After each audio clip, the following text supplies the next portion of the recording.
We have two other very good speakers here, Graham and Jake from Festy. I just want to thank our sponsors as well, UCC Nestsoc. Where's Hassan? He's gone, but for helping us out. Also our sponsors Sudash and Sober Lane, where we're heading to afterwards for a bit of a networking session. So I'm going to introduce, my name is Weechi, by the way, and I work for Opera Incubator. So two of the startups that we incubate are BitCart and Festy. So BitCart is a platform for trading cryptocurrencies and Amazon gift cards, and Festy is a digital wallet on wristbands that you use for festivals and events. So the first speaker will be Graham DeBarra, who's the CEO of Festy. He's going to talk to you about living in a blockchain city.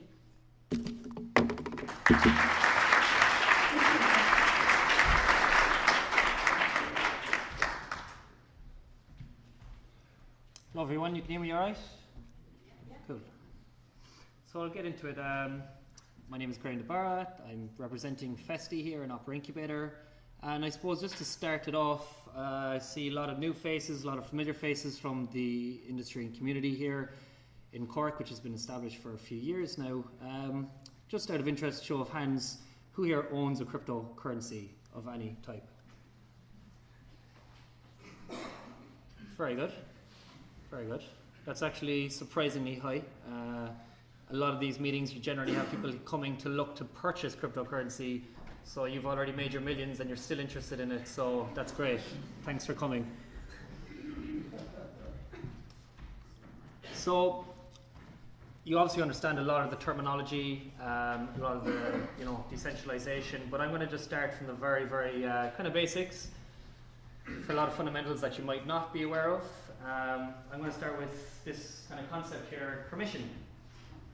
So living in a blockchain city, it'll become clear why this is necessary for the future, for sustaining kind of ecosystem within cryptocurrencies, mostly around this concept here, permission. So we live in a world where we need to ask permission for things to do. We think we are the arbiters of our own life, of our own destiny, but actually there's many actors there that are influencing us externally, which we take for granted in our everyday.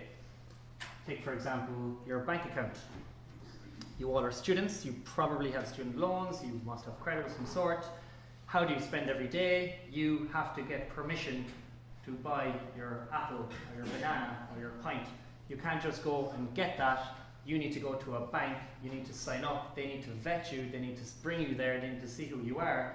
If you're going to get a loan, obviously that's something different, but even the basic conception of commerce, you need to get permission to do that. This is not so much of a problem in Ireland pre-2007, but when you're relying on a system where there really is no reserve in that currency, that can be very dangerous for relying your economy on that system. So bank account is one example. Another example is your TV license. You think you own your television, but actually you have to pay a license in order to be able to have that television in your house. This applies for all screen media, so your telephone is also included in that. So actually you're beginning to see everyday life is not so much under our control. We couldn't have a conversation in Ireland without talking about water, but you can apply the same concept here as well. You think you own your water, actually you only have to pay for it. Some people say that you have to pay twice for it, but you don't actually own your water either. So that's the kind of concept of permission. So what does it mean that when we step outside of permission and step inside blockchain? We're talking about permissionless. Okay? Cash is an example of permissionless. You do not need permission to give Bob €10. I can just take €10 out of my pocket and give it to Bob. There doesn't have to be an intermediary there in this transaction between us. It's very much P2P with cash. So it's kind of an example. Cryptocurrency, of course, this is going beyond the idea of cash. I can trade with Scott over here. I can give him an Ethereum token without any centralized authority really being an intermediary between that exchange. So cryptocurrency is therefore permissionless. And your Festy. So this is the hardware wallet that we've created, which applies to festival wristbands. It can apply for events, and it's also a contactless card, which aims to replicate very much the same cashless technology that you have with your Visa card, and you'll be able to spend it in retailers. So, another example of permissionless, you kind of have this y-axis, x-axis here going along with I don't have a thing here, but you can't see that. Oh yeah, you see that? It's very small. Looks like there's a sniper in the back there, but so permissionless. An example here, you've probably heard of Clover and SumUp. These are generally kind of POS terminals that exist. They're up here in permissionless because you do not, as a merchant, if you're accepting one of these POS systems, you do not need to have good credit scoring, for example. They very much pride themselves as a service that can be accessible to anybody with a lot less permission than what a bank account would have to require. But it's trusted because they still rely on the Visa network or MasterCard network for settlement. You have trusted here and permission, so that's Visa and MasterCard. That would be the worst form of payment in my opinion. And then you have over here trustless, which is basically blockchain. So it's using a blockchain rather than a bank or an issued currency by a government or a centralized authority, or Spectral coin, which is the same. But these two cards are prepaid cards, which are kind of like hardware wallets. These are permissioned. So they have a contract with Visa in order to settle all of the transactions. As a result, earlier on in January, these two most successful ICO was, one of the most successful ICOs was 10x 2017. They had a very, very large increase in price for a lot of speculators. That was very good. But anybody that actually understood technology or settlement knew that they were basically under the wrath of Visa and could get shut down at any time, which is exactly what happened. So Visa came in, they were like, oh, this cryptocurrency thing, we want a slice of that pie. We've been taking 2 or 3% off you this whole time. We're now going to issue our own version of that. 10x and Spectral coin, you can just go aside. We'll terminate our contract. All of your customers, it resulted in them sending an email to all of their customers, including myself, which was an email sometime in early January. We advise you to take all your money out because we don't have any license to actually trade or transact or do settlement anymore. You can keep it in if you want, but it won't be there anymore in a couple of months' time. So that's an example of relying on decentralized institutions such as Visa and MasterCard in trying to do settlement. And that's why we, Festy, have taken another kind of route where we're trustless and permissionless. So we do not wish to rely on any centralized authority such as a bank. And we are trustless, so we use the blockchain for settlement. So what are the problems currently facing cryptocurrencies and blockchain technology? Well, costly. Payment processors incur huge fees for merchants if you're using Spectral coin or 10x in the past. Inaccessible. Cryptocurrencies are very much not user-friendly. Out of curiosity here, does anyone's grandparents own cryptocurrency? Have you discussed this with anyone? It'd be very interesting. I always see technology, if it goes mainstream, as if your grandmother or your mother can sign up for it. So we're getting there, I feel, but it's still extremely not user-friendly at all. You can make a parallel here with the iPhone. Your parents probably didn't have a mobile phone until the iPhone came out. They maybe didn't really use it for emails or payments or whatever, which you could do for a long time. With BlackBerry, etc. But the iPhone is a very accessible, very easy, nice user interface, and it's easy. It's very high mainstream adoption. The third problem, which anybody with cryptocurrencies is probably aware of this debate, is the scalability problem. Cryptocurrencies just simply cannot process enough transactions per second on chain, so on the blockchain. That's transactions per second for Visa, total at about 64,000 per second. And cryptocurrencies, I think the Dash protocol is about 60 transactions per second, Bitcoin is 7. So there's no real threat there for replacing Visa under the current technologies. So enter the solution, which is what we're building with Festy. So it's a mobile app that is cheaper for merchants and for consumers like yourself, contactless, so it's something that is very user-friendly, very easy for you to use. and real time, which just means basically that it's good for festivals and merchants. A very important thing here as well is the ownership of data. I'm not sure if anybody's aware, or probably there would be if you're computer science students, that you don't really own your data when you're using contactless cards. The reason why they're bringing you onto this service is because they're monetizing your data. That's pretty much the reason why. So you do not own it. So that's a very important tenet of our business as well, is that you have complete ownership over your money. So with great responsibility, you have to be very careful with your application. You can control on your app the spending limit per day. You don't get that freedom with Visa. It's €30 4 taps per day. You can't change that. You could change Festy up or down, or you could disable it if you wish. You can pretty much add layers of security on it, which you don't have the ability to do with Visa. This is actually just a nice photograph here of our prototype, which was done in an electric picnic last September in Stradbally. So we teamed up with O'Flynn Sausages.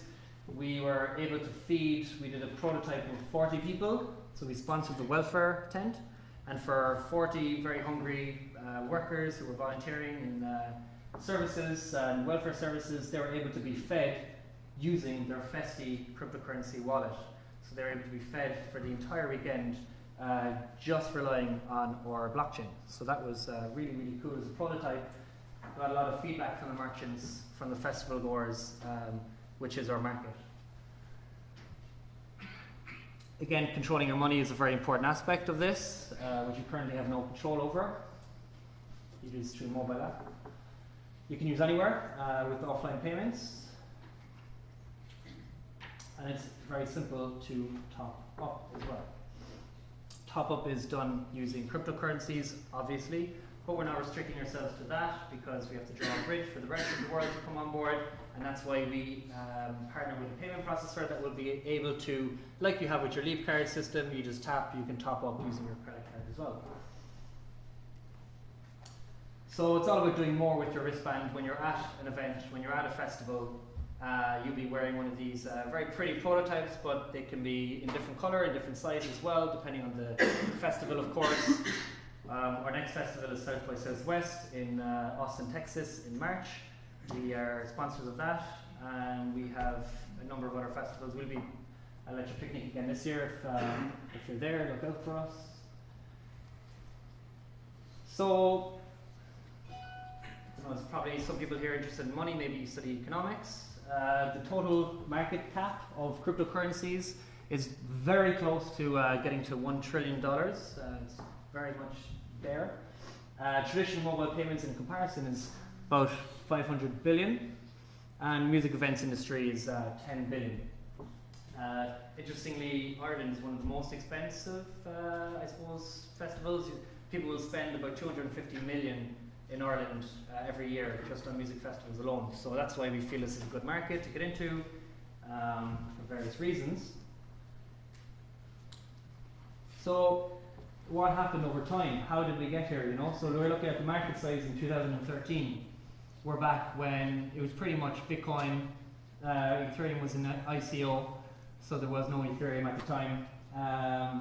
There was about maybe 50 or 100 cryptocurrencies listed on CoinMarketCap, and the total market cap was 1.35 billion.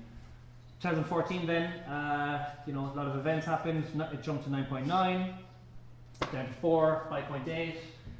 Started January 2017 was 14.7, and then something very strange happened in 2017 where people became interested and became a lot more into the ICO space, I suppose, for better or for worse. And this has led to what some people call a bubble, but what some people also call fiat is the bubble that this is bursting.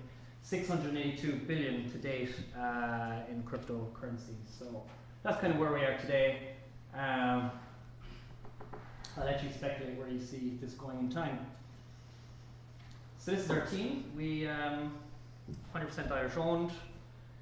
We hire a lot of people actually here from UCC. So if you're a computer scientist, Apple is not your last hope. Amazon is not your last hope. You kind of get into an interesting industry. You probably even recognize some faces here if you study computer science. I don't know, Ferg, is Ferg here? Yeah, Ferg's our top boy who we poached from Amazon. Alex Shapovalov, where's Alex? He started this week, we poached him from Maccabee. Jake Walsh, who you'll meet, we poached him from his mum.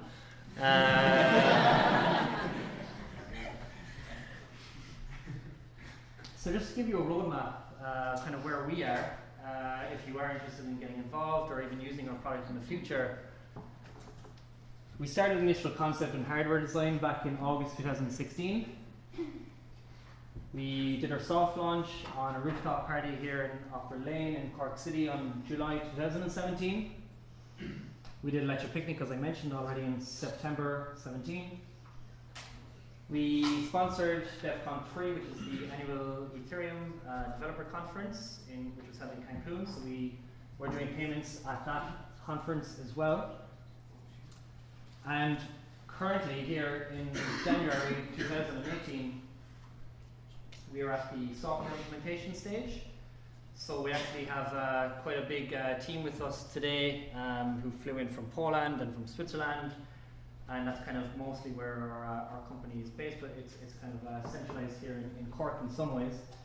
And then in March 2018, kind of around the time of SXSW and some other major events that are happening, we are going for our minimal viable product, which will be launched. So there will be an event in Cork, which will be announced very, very soon, where you'll actually get to be able to, as the public, arrive, get your cryptocurrency wristbands, top up, use it, get spending, see what it's like, not just speculate on cryptocurrencies, right? Because that's not the point of holding them forever. You're meant to actually use them, because otherwise they will kind of pretty much be valueless or not really considered a currency, to be honest.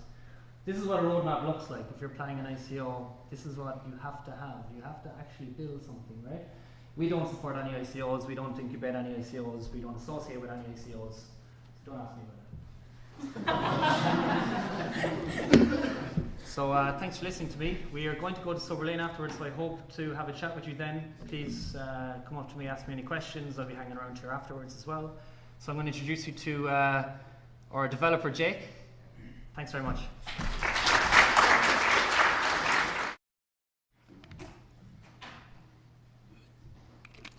Okay, so hello everybody. My name is Jake, and I am one of the developers with Festy. So we're a blockchain company, as Graham mentioned before, and what we're basically trying to do is make cryptocurrency so that it's usable in every day.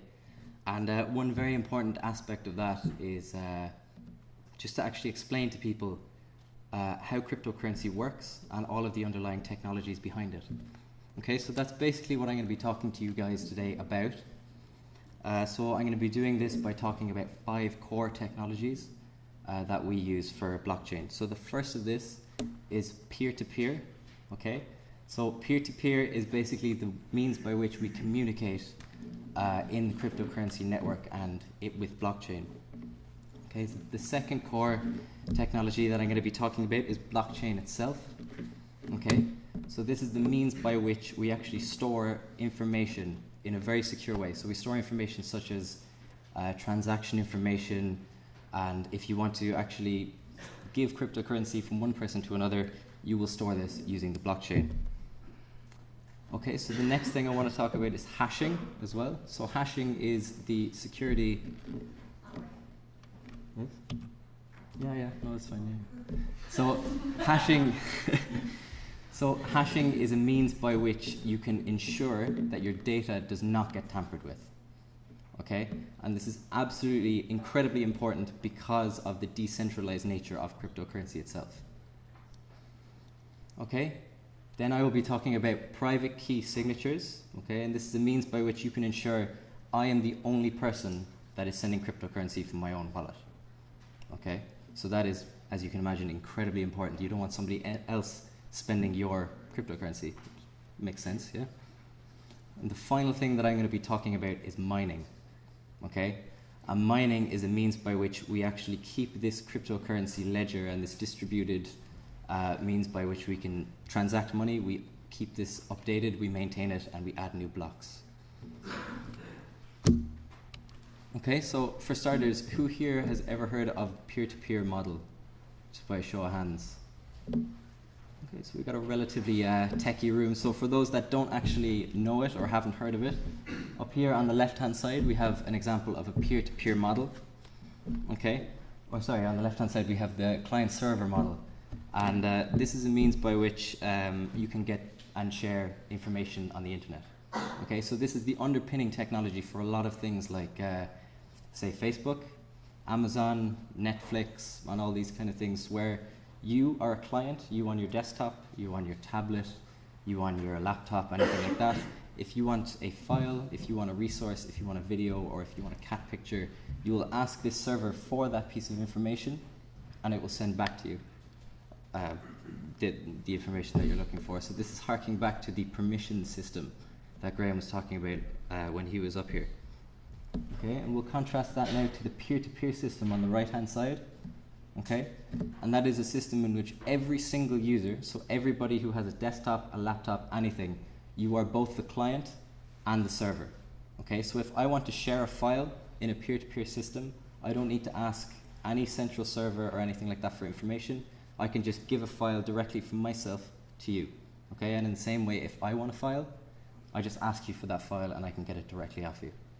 Okay, so this is the peer-to-peer system is actually the model that allows for communication in the cryptocurrency network. Okay, so that's very, very important to remember. Okay, so in summation there, so peers are computers connected to one another via the internet directly. They can exchange files and resources on a one-to-one basis, and each peer is therefore both a client and a server.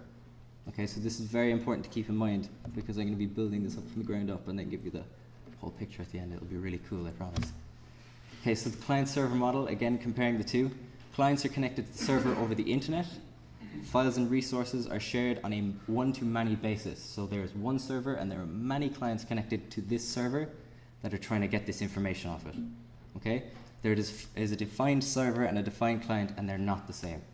Okay, so again, keep this in mind because we're going to be adding lots to the top of this. Okay, so the next thing that I'm going to be talking about is the blockchain. Okay, so a slightly non-technical definition now. So the blockchain is basically a means by which a large growing set of information can be securely stored using cryptography. Okay, if I have a lot of information and I want to store it very securely, right, I can store it on this blockchain and I know it's going to be safe. I know no one can change this information once I put it there. Okay, so I'm going to go an ever so slightly more technical definition of it now. So it's a means of storing a growing list of records or blocks securely in which each block will have a timestamp, a record, and a hash. So the record in this case is just whatever data you want to apply to it. Okay? In the context of cryptocurrency, this data is normally transaction records. Okay? So Bob sends Alice 5 Bitcoin. I'm going to keep that in my blockchain along with the timestamp. This is when your block is created and the hash pointing to the previous block. Okay? So I'll get into exactly what a hash is, but essentially if you look at our model here, this little image, we have block 1 and you can see the previous hash pointing to the previous block. Okay? So what that basically is the chain of blocks. So every new hash that is created will have, every new block that's created will have the hash of the previous block. So it's essentially pointing to that previous block. And in that way you're making your whole chain. Okay, so coding of a simple block. So for all of those that are slightly more technical, I've made a little JavaScript just definition of what a block is along with the constructor.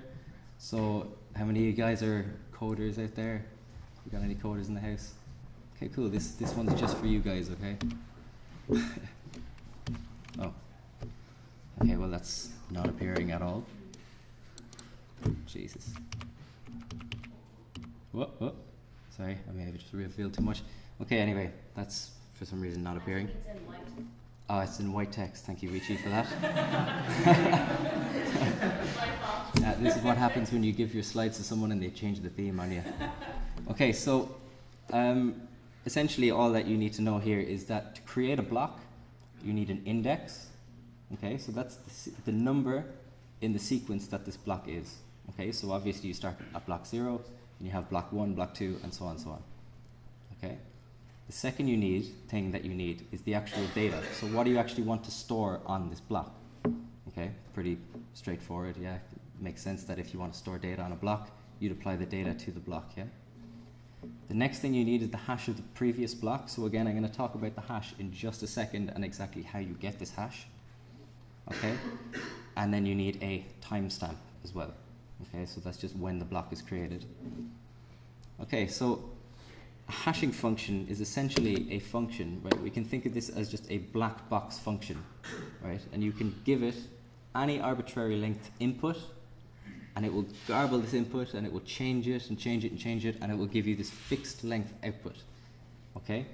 And this hashing function is really, really important, and it's really, really cool, because once you get your output, there is no way of getting your input back. Okay, so this is a one-way function, right? Which means if you have a tiny change to your input, it could have huge consequences on what the output looks like. Okay? So if you can imagine in the context of a blockchain, right? Remember I said that you have the previous hash, in every block you have the previous hash of the block just before it. The way you calculate that is you take the data, the timestamp, and the index, and the previous hash. You put this into your function, it garbles it up, it'll come out with a fixed output, and then if you make any change to the data, this output will be dramatically different. Okay, so it ensures that none of the data inside each block is being tampered with, ever. Okay? So again, that's the second piece of technology that I just wanted to talk about. Okay, so how does this actually relate to peer-to-peer? Okay? So the blockchain is maintained in this decentralized way. Okay, so the blockchain is actually shared. Everybody in the peer-to-peer network, right, will have a copy of this blockchain. Okay, so this blockchain that has data that you cannot change, everyone is going to have a copy. So everyone is going to know if there is a piece of data that has been changed at any point in this. Okay, so this is hugely important for accountability. This means we now have a means by which I can share data with someone else directly. I can store it very securely on a blockchain, and it can't be changed. Okay, and now everybody also has a copy of this data. Right? We cool so far? Are you keeping up? Silence is golden here. Like, cool stuff. So, if you want to get involved in this system, okay, everybody's storing this huge amount of data on a blockchain, and they all have copies of it, and you want to become a part of this system, what you will do is you'll say, hey, can I have a copy of that, please? They'll send you the whole blockchain, right? And you say, oh, cool, I have all this cool data now. You know, no one can mess with it. It's all really, really nice here. And you say, I want to add my own bit to this, right? So say you want to add your own transaction.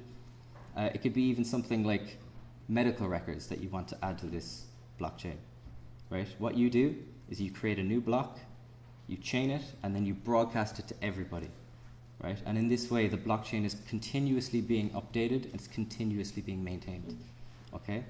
Everybody will have a copy, and it's just always getting bigger. Everyone's constantly making new blocks, everyone's adding it and broadcasting it to everyone. Okay, so everyone's on the same page, essentially.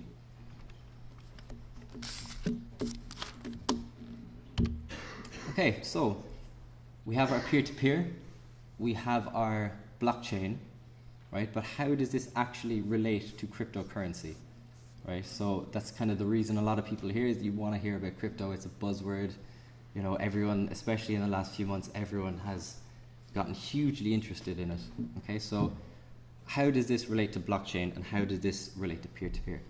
So if you want to buy cryptocurrency, right? If I want to buy Bitcoin, if I want to buy Dash, if I want to store it, and if I want to spend it, right? I need to download something called a wallet.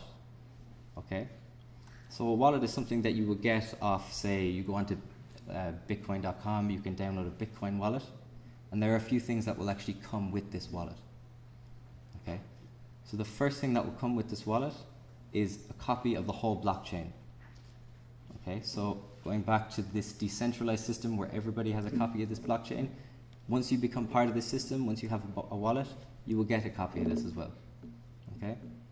And you will get two more things along with this, right? You will get your public key, okay, which I'll talk about in just a minute. So your public key is actually your address.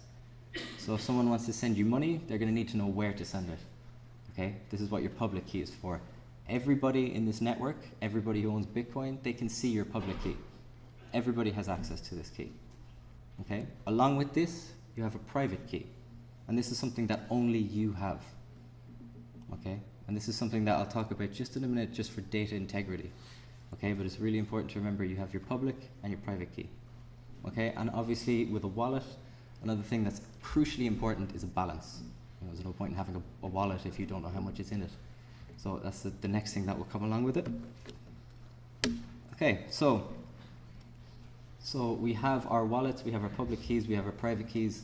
I know if I want to send some cryptocurrency to you, right, I can say, okay, I'm going to send it from my public key to your public key.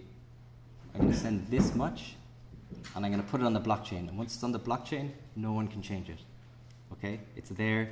Everybody in the system has a copy. No one can change it. It's all gravy, yeah?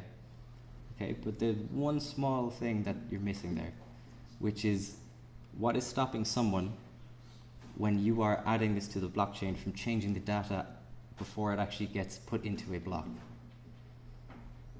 Okay, and that's where the next piece of technology I'm going to talk about comes in. This is a technology called private key signatures. Okay, so as I was saying, what do you need to store a transaction on the blockchain? You need a to address. Who am I? Who is sending the money? Sorry, where am I sending the money? You need a from address. Where's the money coming from? You need an amount, and you need a signature. Okay, once all this is compiled, it's put into a block, put onto the blockchain, hashed, and we're all good. Okay, so I'm going to just have a quick throwback to my days when I was actually doing computer science here. We were learning network protocols about Alice and Bob, sharing public and private keys and all that kind of thing. So say for instance I am Bob here in this scenario, right? And I want to send some cryptocurrency to someone, right? I have their public key, I have my public key, so it's all good so far. I have the amount, and I have my private key, okay? And a private key works in a similar, but not totally the same way as a hash function, okay?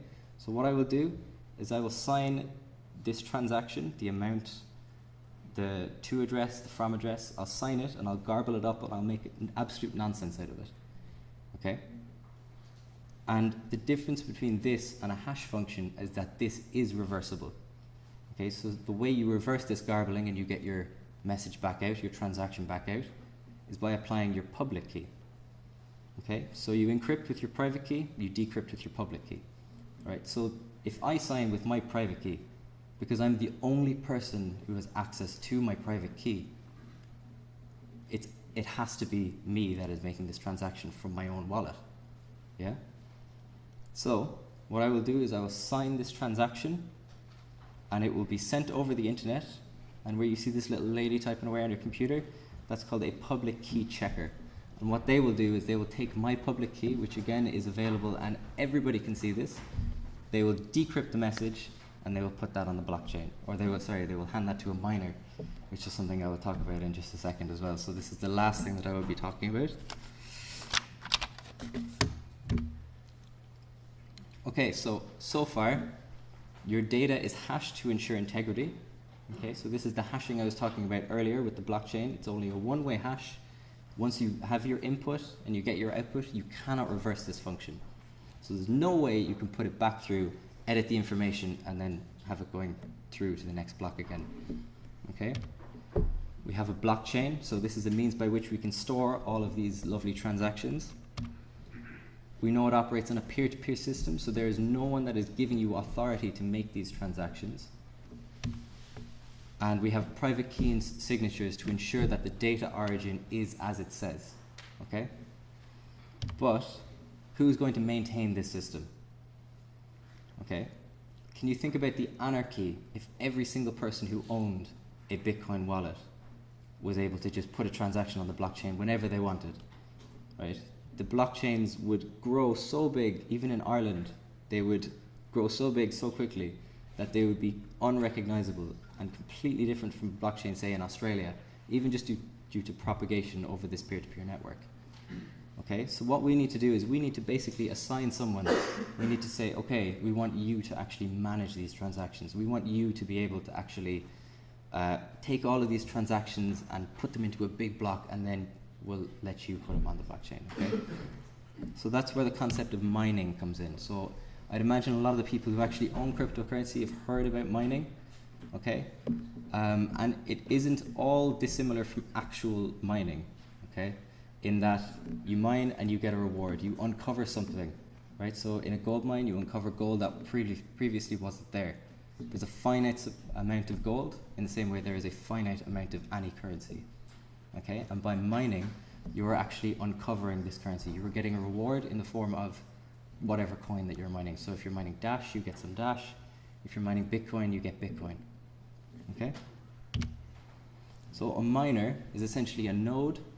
So a node, again, is just one of the peers in this whole system that is responsible for adding records to the blockchain.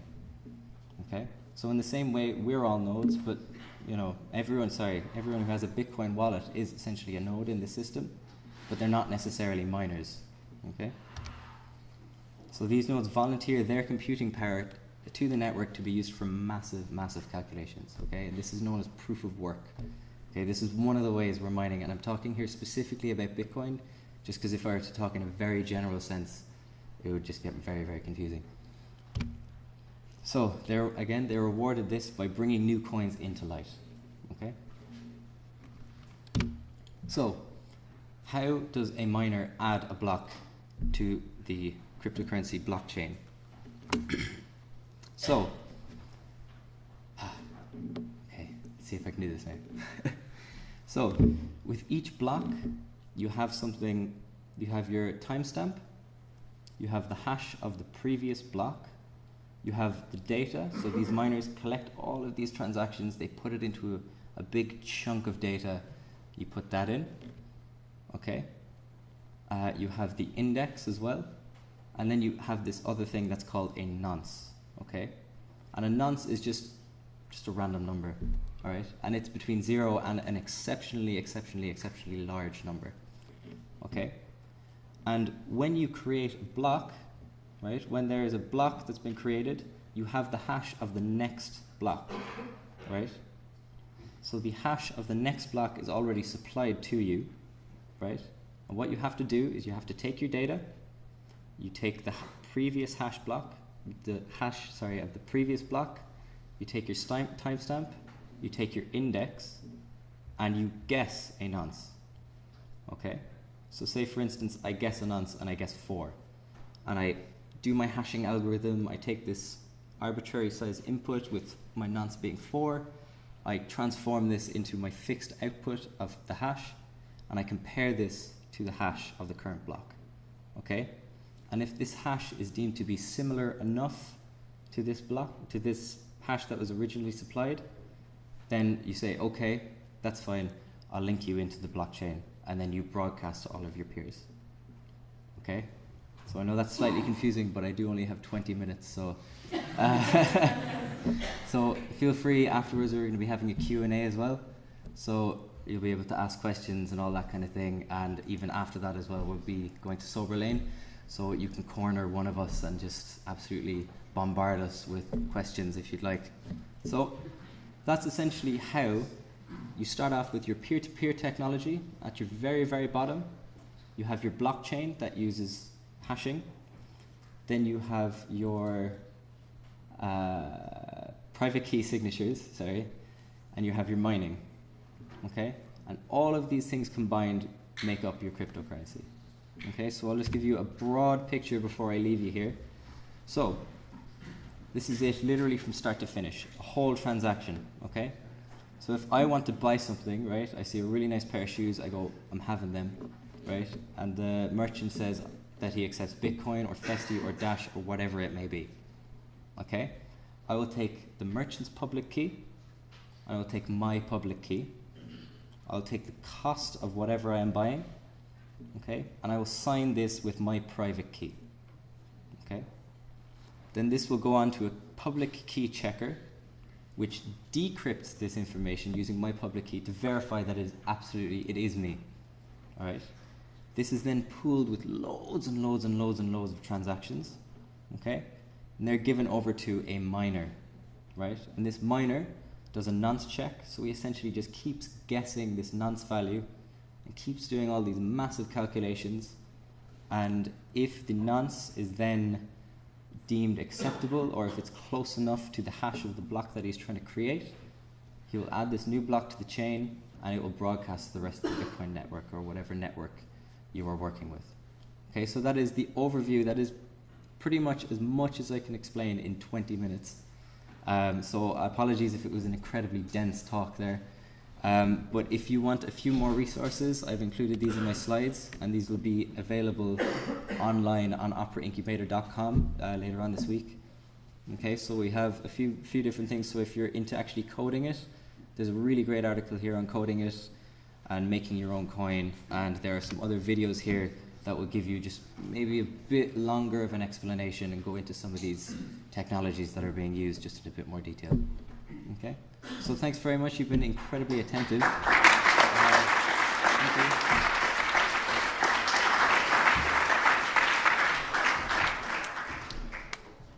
So guys, we're going to have a Q&A session now. If you guys have any questions for the two speakers. Jake.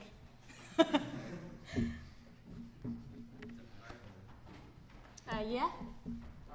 You've got a private permission blockchain, is that what you use? Yeah. Yeah, and what are you using? Is it Hyperledger or is it Ethereum, or what's the base blockchain technology you're using? We're looking at different blockchains for different functions, so we don't really believe in kind of becoming a maximalist and choosing one cryptocurrency. So we're looking at a bit more currencies to use. I think the smart contracts of Ethereum are very interesting for us for automation purposes, and certainly we're building our own blockchain for permission payments over the mesh network. So we're kind of like looking at a lot of different ones. The way we look at cryptocurrencies is they all have different functions, except for the ones that are just trying to duplicate themselves. And so we're trying to maximize the potential of blockchain by kind of holistically using as much as possible.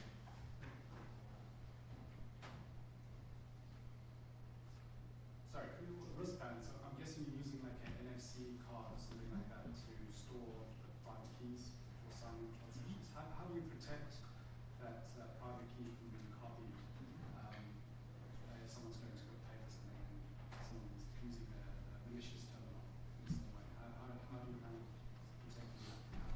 Yeah, so we use highly secure, like security is definitely the biggest, I suppose, concern for payments.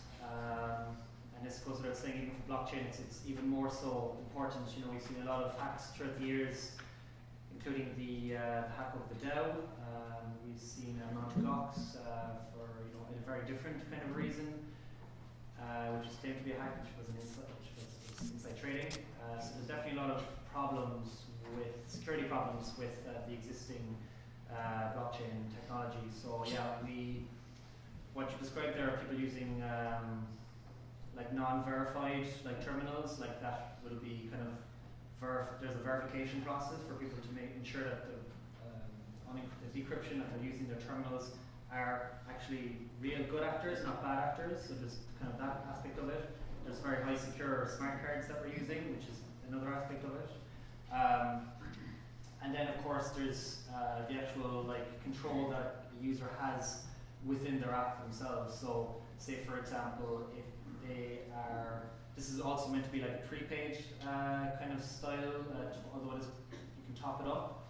This is meant to be for disposable kind of income that you'll use within your everyday. So we could kind of envision a system where we might utilize a smart contract to automatically top something up at 6 o'clock in the morning, and you have €50 or €100 for your day. That's minimizing kind of risk in one way. Another way is actually going onto your app yourself. Say you've gone out in the bar, you've tapped a few times, you've had a few drinks. You're kind of saying, "Oh, I just deactivate." Technology. I don't know what you. I don't like this when I'm going out or whatever. So you can just disable everything. So even if you're wearing it on a festival, even if you have the card in your pocket, that is completely. You can disable it yourself. So it carries probably a lot less risk, to be honest, than what your Visa card can tap. Even though they also have some very smart restrictions there as well, the 4 times €30, so you can only ever take €120. So there is a lot of ways to kind of mitigate the risk. For sure, I think at the end of the day, like, people are generally the problem in security breaches, so a lot of it is down to good practice from our company as people and from consumers as people. So there's a lot to go in there from education and to actual good user interface design as well. Hi, it's just actually a follow-on question. You described Festy as being a trustless operation, but then you described that you have proprietary hardware that contains NFC chips that then contains private key signatures. I don't understand how that can be trustless, because you would have to know the private keys in order to put them onto the chip, or am I kind of getting that wrong? Yeah, there's always going to have to be, I suppose, like a receiver, like an NFC reader, like a passive chip that will communicate with each other. We're trustless insofar as that we're using a blockchain, and that's the aspect that I mentioned earlier from the looking at a trusted, which would be a bank, and a trustless being cryptocurrency. So that's the aspect that I'm talking about when I mention trustless. Essentially, I'm still trusting you, the company, with my private keys and any funds that I top up into my wallet, essentially. Yeah, there's a lot of examples, I think, of like wallets that do that very well and wallets that do that very poorly. So one example would be the Jax wallet, which is a mobile wallet, and that is a decentralized wallet. And then there's some very bad examples of wallets. There's probably a lot I can't think off the top of my head that are describing what you said. They're centralized.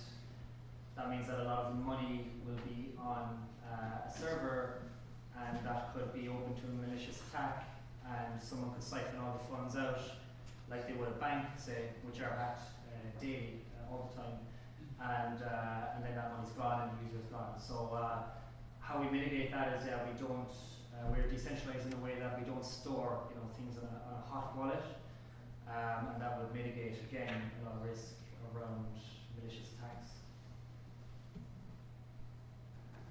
Could you tell us about Dash and the DAO system? I think that's pretty interesting, and just explain a little bit more what it is. Yeah, so Dash Digital Cash is one of many cryptocurrencies that exists in the space. They're very interesting to us because they run on a decentralized governance model. So where you see payments like Bitcoin, it's like decentralized insofar as the payments are decentralized. However, it's very difficult to get a consensus when you are relying on miners to make decisions where they have a vested interest in acquiring transaction fees, and then you have a core team which can be quite difficult to kind of gain consensus there. So Dash came up with a kind of novel way of solving this consensus kind of protocol. So they have something called a masternode system. So basically, you would acquire 1,000 Dash, which is approximately 650,000 euro to date. At the time we partnered with Dash, that was approximately 1,000 euro. It's gone up magnitude of 15,000% in 2017. So these are significantly more expensive to purchase. But when you have a masternode, you are able to vote on a consensus mechanism within the governance structure. So this is a voting mechanism that goes towards a decentralized fund, so you can decide on things where Dash should be used for, where Dash should be in, where it should not be in, where it should be included on, where development should be. So the way kind of structured is kind of transaction fees are given to the core team, the miners, but also the masternodes. So you have a masternode, so you've raised 650,000 euro somehow, and you have 1,000 Dash, and you have a masternode that is also passively passively getting some of the transaction fee, 10% of the transaction fee. So you'll approximately get 1.3 Dash every 10 days, which is about about 7 grand. Or no, sorry, no, that's 700 euros. So you get about 4 grand, 3 to 4 grand a month. So that'd be equivalent to about 2 apartments if you are a landowner or a real estate owner. So you can really see and compare kind of assets. You invest in real estate or you invest in something like Dash. There is actually a possibility to get passive income. You also have a vote, and you're considered as a shareholder essentially within the structure, and you can cash out at any time. Of course, those Dashes, 1,000 Dashes, is still valued at whatever it's valued at. You can take it out at any time, but if you move it and you end the contract that states that you have 1,000 Dash in that, it has to be fixed. So that's a very, very interesting governance model. We're using that governance model here in Opera Incubator to create our own node. So it's called the Opera node. So we understand that it's very expensive for any one individual to come up with 650,000 euro to purchase a masternode. I'm sure there's some of you out there who've made your millions through your crypto portfolio. But for the rest of us, we look at as applying it to a community or a company. So where you've come up with this system called a community masternode. So we put it together, let's say, a community like Cork. We purchase a masternode. We are making passive income, and we have a vote on the masternode system. So we have a vote on the fund. So as a collective, say, community in Cork, we decide that we want to build a hostel to have homeless people. We don't actually have to go to the government to ask for money because that's very centralised in Dublin and it's not very trickling down here in Cork. So instead we decided that we would take a bottoms-up approach, right? We would put together our resources, vote on an output every month. An output proposal can go towards the Dash network, say build a hostel in Cork, we need $1 million, and then that's open for other masternodes to vote on. If they vote on it, then it kind of like a smart contract will be executed, that money will automatically go towards in the wallet of the holder, the node in this case, Opera node, and that can be actually used for community projects. So this is something that we hope to roll out in a number of months. We've currently got we have this model applied to our company. So every month as a company we have a company masternode, and we actually vote every month on proposals. We make our own proposals which benefit our interest as a company, and then we really want to use this as a community. So we hope to, for maybe our next event or our next launch, to see, you can check it out online as well, operaincubator.com. You can follow us on Twitter and stuff. We'll be kind of applying updates on this. But yeah, we're really excited about kind of this mechanism here for the city of Cork. Rick again. Rick, have you ever looked into the 2FA authentication for the payment system? Would that help with the security? Two-factor authentication, Yeah, no, two-factor authentication is like very, very good security. An example of this is your PIN number that you enter when you make a card purchase, when you put your card into it. There is no 2FA on your card when you tap it, other than I suppose you verify that you have a bank account or whatever. Yeah, we have definitely looked at this. This could certainly be applied, especially if you're looking at like the Android Pay model, where you don't have a limit like you do on Visa, so it can go upwards of whatever you want. So you want to buy a laptop, it's costs €3,000. You definitely don't want to just be able to scan something to take out €3,000. My next question was, would you be able to use the NFC on your phone using the Festy apps or Festy system? Yeah, certainly, yeah. So by using it on the phone and mobile. Just for that, Yeah, so you have different use cases. So the wristband, obviously, there's no one really wearing wristbands right now. It's not festival season yet. But when you go to a festival, your phone is the last thing that's on your mind. You're going to run out of battery very, very soon. And then you can rely on a passive chip on your wrist to make your payments. Similar with a card, maybe you want it in your wallet. You don't necessarily want to rely on your phone, on your battery all the time to be the thing that makes the payment for you. But you can certainly have the option of putting on your phone. You prefer that model, that's fine. You can integrate, love integrating security like fingerprint or something like that as well. Yeah. Any more questions, ladies? Could you say something about miners and power potential and mining that whole part? Is like just miners in general, is it? Yeah, like they seem like they have a lot of power because they're creating essentially, or they're uncovering. Well, yeah. So essentially, you do need an awful lot of power to actually do mining. So originally, it was done on just regular computer chips, and then it was found that graphics cards were significantly better for doing all of these computations, these massive hashing functions, guessing all of these nonce values, and doing huge computations to actually try and guess an approximation of the hash of the next block. So they do require a lot of power in an electrical sense, but I'm assuming you're not talking about that. You're talking about kind of a more political type thing. So you're saying as in if one were to opt out, or if a lot of them were to opt out of cryptocurrency, it would kind of cease? Yeah, I and don't know what for you're- anybody that's ongoing to create currency, Well, they're not so much creating the currency as they're uncovering the currency. So essentially with each cryptocurrency there is a finite amount of coins that can ever be made. Okay, so while I know this is the case for most cryptocurrencies, it might not be the case for all of them. But say for instance in the case of Bitcoin, so the amount of Bitcoin that you actually get from mining and doing all of these calculations is reducing over time. Okay, and it also gets affected by the amount of miners that are currently in the system. So there will actually be a point at which there will be an asymptote and there will be no more coins being mined in that way. But then again, that's far down the line. So once that actually happens, there will be another way of mining. So there's another example with Dash. There's proof of stake, which is a different kind of mining. So, but it's a whole other kettle of fish, you know. So, so maybe afterwards, if you want to meet up, we can talk about that afterwards. But yeah. We'll take one last question.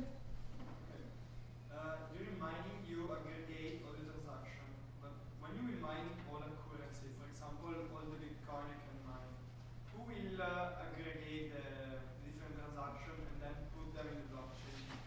If there is no more meaning in mining. Well, I mean, once that point actually comes, there will be another convention for doing this. So as I mentioned before, there's proof of stake, which is another form of mining. So I suppose it's kind of one of the situations of we'll cross that bridge when it comes to it, really. And here there is a risk that if no one will mine the Bitcoins anymore, you won't be able to transaction with them. I think, Ray, you touched on it earlier with kind of the political situation surrounding core and the way that they want to scale and some of the issues that have developed and the way they've developed their protocol. But I think then the answer is actually still is there. Trying to ensure the transactions being high enough to ensure that it makes economic, gives an economic incentive for miners to still exist. Of course, proof of stake is another option. Yeah, I mean, you could also think of Bitcoin as the experiment that was, released in 2009, developed in 2008, or sometime around then. We're kind of like 9 years in the future. We have maybe 5,000, 10,000, 30,000. I don't even know how many different cryptocurrencies there are anymore. They all try to come up with their own version of this answer. Certainly, transaction fees have become way too expensive for Bitcoin. That's one reason why we dropped it as a payment for one of our e-commerce websites, Pickart, because it made no sense that if someone wanted to make a purchase of something that is worth $20, why they would then have to pay an average of $3 or $4, upwards of $10 to $15 for a transaction fee. The way mining works is essentially what you mentioned. Yeah, it's going for incentives, looking for the highest fee that it can get. So the algorithm will always go towards that. So you find, I suppose, people who are now crypto rich, they're moving a lot of money around. They want it done instantly, they want it done fast. So they would maybe put a higher reward for the miners. The mining algorithm will look for that, and it'll maybe prioritize around the expensive transaction fees, and it'll push the other ones to the bottom. And this will kind of keep on kind of rolling out. But I guess there might be a point where this will curve.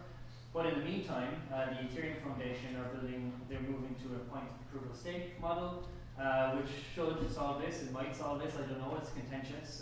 Time will tell. Thankfully, the amount of Bitcoin will be, by the time it's completed, will be what?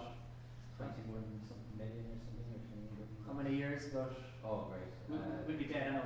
Yeah. No, it's definitely a huge issue in the community. I advise looking at Ethereum, looking at some of the updates that they're coming in with, and they provide kind of an alternative.